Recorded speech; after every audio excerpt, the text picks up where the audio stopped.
Hello boys and girls.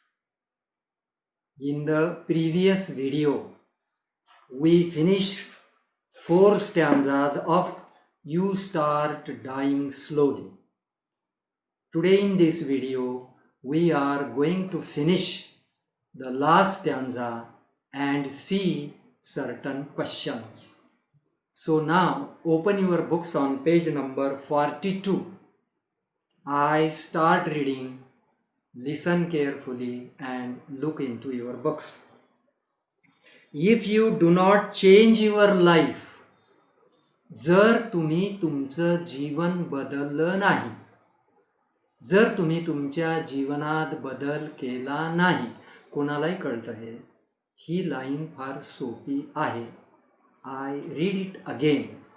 If you do not change your life when you are not satisfied with your job. एक phrase लिहून घ्या. To be satisfied with. To be satisfied with. च्या बाबतीत समाधानी असणे. च्या बाबतीत समाधानी असणे असा याचा अर्थ आहे. To be satisfied with. Right. आता ही अर्धीच ओळ झाली. पुढची ओळ जो तुकडा राहिला तो जोडून वाचतो, परत वाचतो. दुसरी line. When you are not satisfied with your job or with your love. जर तुम्हाला मिळणाऱ्या प्रेमाच्या बाबतीत जर तुम्ही समाधानी नसाल आणि जर तुम्ही तुमच्या कामाबद्दल समाधानी नसाल, पण कधी हे असताना जर तुम्ही बदल केला नाही जीवनामध्ये, म्हणजे काय, मी तुम्हाला आता मराठीत उलट सांगतो. जर कामाच्या बाबतीत जर तुम्हाला समाधान मिळत नसेल, तुमच्यावर लोक प्रेम करतात बरेच जण, त्या बाबतीतही समाधान तुम्ही समाधानी नसाल, आणि जर अशा वेळी जर तुम्ही तुमचं जीवन बदललं नाही, बरोबर, तसं सोपं आहे. कधी कधी आपल्याला आपल्या कामाच्या बाबतीत समाधान मिळत नाही, आपण जे काही करतो ते. पुष्कळ लोक आपल्यावर प्रेम करतात, त्याच्या बाबतीतही आपण समाधान नसतो. अशा वेळेला जर तुम्ही जीवनात बदल केला नाही, म्हणजे काय, अशा वेळी जीवनात बदल करायला हवा असं कवीला म्हणायचं, उलट म्हणायचं प्रत्येक ठिकाणी. या पाब्लोला तुम्ही जरा नीट लक्षात घ्या, त्याला उलट सांगायचं. मग आता 3 ओळी आपल्या झाल्या. मी परत ओळ वाचतो झटकन. If you do not change your life when you are not satisfied with your job or with your love. If you do not risk what is safe for the uncertain. या ओळीचा अर्थ काय? If you do not risk म्हणजे जर तुम्ही धोका पत्करला नाही. You should risk, त्याला असं सांगायचं. तो म्हणताना म्हणतो if you do not risk, म्हणजे उलट सांगताना you should risk. You should accept the challenge. तुम्ही आव्हान स्वीकारलं पाहिजे, तुम्ही धोका पत्करला पाहिजे. जर तुम्ही सुरक्षित नसाल तर. If you are not safe you should risk. If you do not go after a dream. एक दुसरी फ्रेज लिहा, to go after a dream, म्हणजे तुम्हाला कळायला सोपं जाईल. Write down. To go after a dream. स्वप्नांचा पाठपुरावा करणे. स्वप्नांचा पाठपुरावा करणे. आता कवी कसं बोलतो? If you do not go after a dream, म्हणजे काय अर्थ झाला? जर तुम्ही स्वप्नांचा पाठपुरावा केला नाही म्हणजे त्याला उलट काय म्हणायचं? स्वप्नांचा पाठपुरावा करायला पाहिजे. हे तुम्ही नीट लक्षात घ्या, अगदी पहिल्या स्टँजा पासून. आता पार्थ, जर तुम्ही स्वप्नांचा पाठपुरावा केला नाही. If you do not allow yourself at least once your life time. एकदा तरी तुमच्या जीवनाच्या काळामध्ये तुम्ही काय केलं नाही? To run away from sensible advice. धोपट मार्गापासून जर तुम्ही दूर गेला नाही, म्हणजे काय, परंपरागत लोक सल्ले देतात, असं केलं पाहिजे, तसं केलं पाहिजे. आपणाला आपले बुजुर्ग सांगतात, वडीलधारी मंडळी आपणाला सांगते. हा परंपरागत सल्ला असतो, तो योग्यच असतो असं नाही, कवीला असं म्हणायचं. मग अशा सल्ल्यापासून, अशा नेहमीच्या धोपट मार्गापासून जर आयुष्यात तुम्ही एकदा तरी दूर गेला नाही तर, म्हणजे तुम्ही दूर जायला पाहिजे.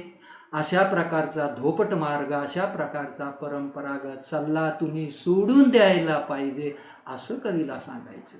हे सगळं उलटं आहे या ठिकाणी, आणि त्यामुळं ते उलटं करायचं आणि ते समजून घ्यायचं. त्याच्यामुळं प्रॉब्लेम येत नाही. लक्षात आलं ना? हां, आता परत सांगतो शेवटचं. तुम्ही सेन्सिबल म्हणजे इथं डाव्या हाताला अर्थ दिलेला आहे. Wise, full of common sense, फार चांगला सल्ला, पण तो परंपरागत असतो, तो योग्य असेलच असं नाही. लक्षात आलं? मग त्याच्यापासून एकदा तरी सोडून तुम्ही दूर गेलंच पाहिजे. आणि जर तुम्ही दूर गेला नाही तर, आणि पुढं डॉट डॉट आहे, बरोबर आहे ना? लाईन अपुरी ठेवली कवीनं. How can you complete? कशी पूर्ण करू शकता? यू स्टार्ट डाईंग स्लोली, ही एक ओळ. किंवा you will lose your happiness, असा एखादा विद्यार्थी लिहू शकतो आणि ही ओळ पूर्ण करू शकतो. लक्षात घ्या, कारण त्याच्यावर प्रश्न आहे. कवी, तुम्ही ही ओळ कशी पूर्ण कराल? How can you complete the last line because it is incomplete and you have to complete it. मग आता एक सगळ्यात सोपं सांगितलं ना, ते सोडून जायचंच कशाला? You start dying slowly, right. आणि दुसरं ॲफर्मेटिव्हमध्ये you will lose your happiness, असंही चालेल. कविता संपली. पण मी शेवटचा स्टॅन्झा कसा वाचायचा, कुठं थांबायचं, त्याच्याकरता पुन्हा वाचून दाखवतो. नीट कानानं ऐका. If you do not change your life when you are not satisfied with your job or with your love, if you do not risk what is safe for the uncertain, if you do not go after a dream, if you do not allow yourself at least once your lifetime to run away from sensible advice. Now, this poem is over, but now we shall write down certain simple factual questions. म्हणा, लिहा तिथं simple factual questions वहीमध्ये. Number 1, when should you change your life? Very good question. When should you change your life? आजच्या स्टँजावर आहे बरं का. आता अर्थ सांगा बरं मला, तुम्ही तुमच्या जीवनात कधी बदल करायला हवा? किती छान प्रश्न आहे. उत्तर क्लिअर कट आहे. काही अंदाज? प्रश्न उत्तर लिहून घ्या. वेन यू आर नॉट, परत वेन आलं पाहिजे. प्रश्नात अर्थ केव्हा, उत्तरात अर्थ जेव्हा. When you are not satisfied, when you are not satisfied with your job, or with your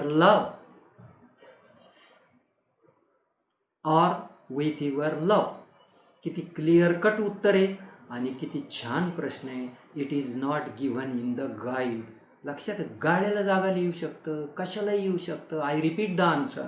Wien you are not satisfied with your job or with your love. Number 2, simple factual number 2, what should we go after? What should we go after? Question mark. सांगा बरं अर्थ. आत्ताच phrase लिहून दिली, to go after. पाठपुरावा करणे, पाठपुरावा करणे, बरोबर. मग या स्टँजामध्ये आजच्या आपण कशाचा किंवा तुम्ही कशाचा पाठपुरावा करायला हवा? तुम्ही आलं ना, आम्ही आलं, वन आलं तरी उत्तरात फरक पडत नाही. हे खूप वेळा सांगितलं. सांगा. आफ्टर ए ड्रीम, स्वप्नांचा.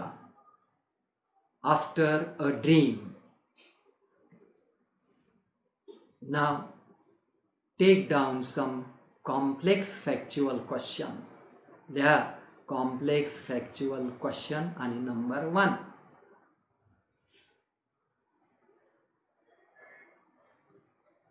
आता हा डाव्या हाताला दिलेला आहे मध्यावर, पण मी सांगतो तुम्ही लिहून घ्या, नंतर चेक करा. What is it that makes life worth living?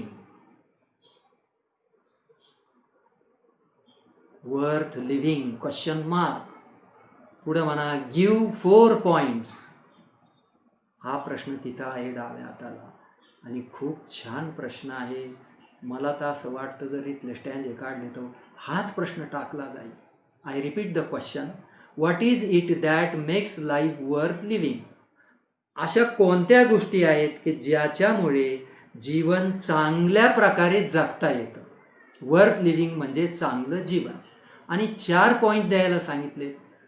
Take down the answer. पाठ करा. हे मी तुम्हाला सांगतो, पाठ करा, नीट लिहून घ्या. द फॉलोविंग थिंग्स मेक, फक्त मेक, कारण अनेक वचने म्हणून मेक. वर भलं मेक्स असे ना, खाली मेक पाहिजे. Life worth living. The following things make life worth living. 2 point dash. Number 1, to be passionate. आता पाठ करून ठेवायचं. To be passionate. PASSIONATE. Number 2, to be satisfied with our job and love.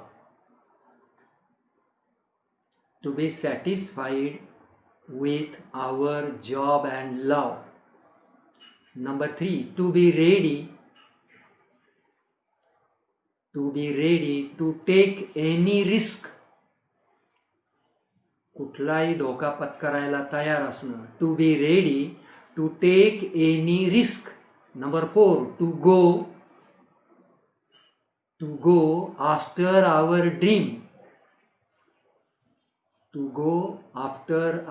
dream. आपल्या स्वप्नांचा पाठपुरावा करणं. या 4 गोष्टीमुळं जीवन जगणं चांगलं होतं.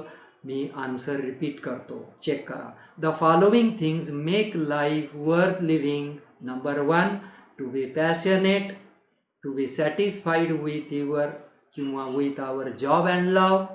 Number 3, to be ready to take any risk. And number 4, to go after our dream. Complex factual number 2. Take down. What do passions and turbulent emotions do?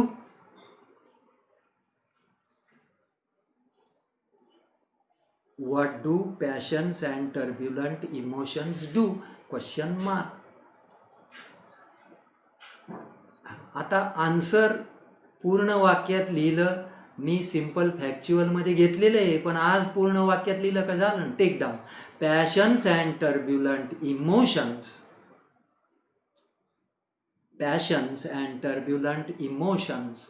make our eyes glisten. GLISTEN. Glisten. And make our heart beat.